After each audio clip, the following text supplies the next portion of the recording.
গীতা বিছানায় ব্যাগে জামাকাপড় গোছাচ্ছিল, আর গীতার মা স্বপ্না দেবী ঘরের চৌকাঠে দাঁড়িয়ে মেয়েকে চুপচাপ দেখছিল।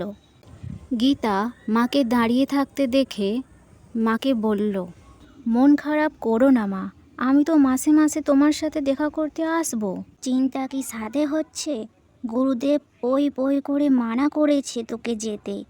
তুই না হয় পরের মাসে যাস, কিন্তু এই মাসে যাস না। গুরুদেব তোর পুষ্টিতে বিপদ দেখেছে, অনেক করে মানা করেছে এই মাসে কোথাও না বেরোতে তোকে ঘর থেকে। তুই যাস না রে, তুই রয়ে যা, পরের মাসে না হয় যাস। মা, তুমি অযথা চিন্তা করছো। আর গুরুদেব অমন বলে, তুমি দেখবে আমার কিচ্ছু হবে না। তুই হয়তো মানিস না গুরুদেবের কথা, কিন্তু আমি মানি। তুই যাস না, তুই বরং পরের মাসে যা। মা, কাল জয়েনিংয়ের ডেট আছে, তাহলে পরের মাসে গিয়ে কি হবে? তুমি কোনো চিন্তা করো না, আমি বলছি তো আমার কিচ্ছু হবে না। দেখ, অনেক করে বলছি, তুই যখন যাবি না আমি বলেছি তখন যাবি না, ব্যাস। চুপচাপ খেয়ে দে, এবার ঘুমিয়ে পড়, অনেক রাত হয়েছে। তুমি বলো না, এইরকম একটা ভালো সরকারি কাজের জন্য আমি কত পরিশ্রম করেছি, তুমি তো সবই জানো। তাহলে এখন যখন আমি পেয়েছি, তখন এইসব অন্ধবিশ্বাসের জন্য আমি চাকরিটা হাতছাড়া করতে চাই না মা।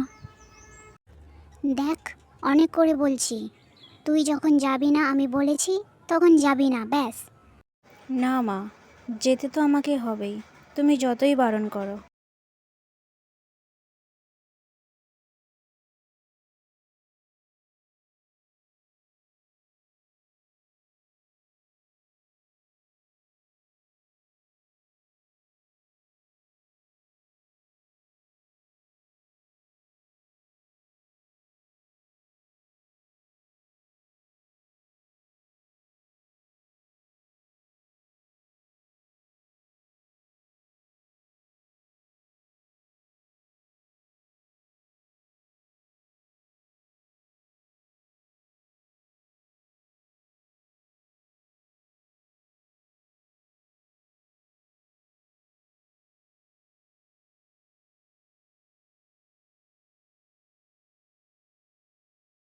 মাকে না বলে রাতের বেলা চুপচাপ তো বাড়ি থেকে চলে আসলাম, কিন্তু এখানে তো কেউ নেই, স্টেশন তো পুরোই খালি।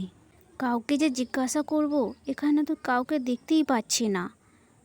কটার সময় ট্রেন আসবে সেটাও তো জানতে পারছি না। টিকিট কাউন্টারে গিয়ে জিজ্ঞাসা করি কোনো ট্রেন আছে কি না। শুনছেন দাদা, বলছি বিজয়পুর যাওয়ার জন্য কি কোনো ট্রেন আছে?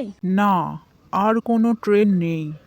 হ্যাঁ, রাত ৮টার সময় একটা ট্রেন ছিল, কিন্তু সেটা তো অনেকক্ষণ আগেই ছেড়ে দিয়েছে। এখন আর কোনো ট্রেন নেই। আর এখন তো রাত 11টা বাজে।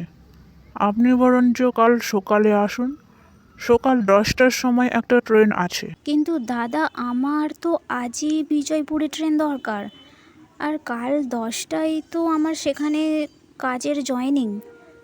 তো কাল 10টায় কী করে আমি ট্রেন ধরতে পারি?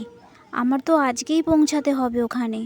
দেখুন, আপনি বললেই তো হবে না, যেটা নিয়ম সেটা তো মানতেই হবে। আপনার জন্য তো আর পাল্টে যাবে না।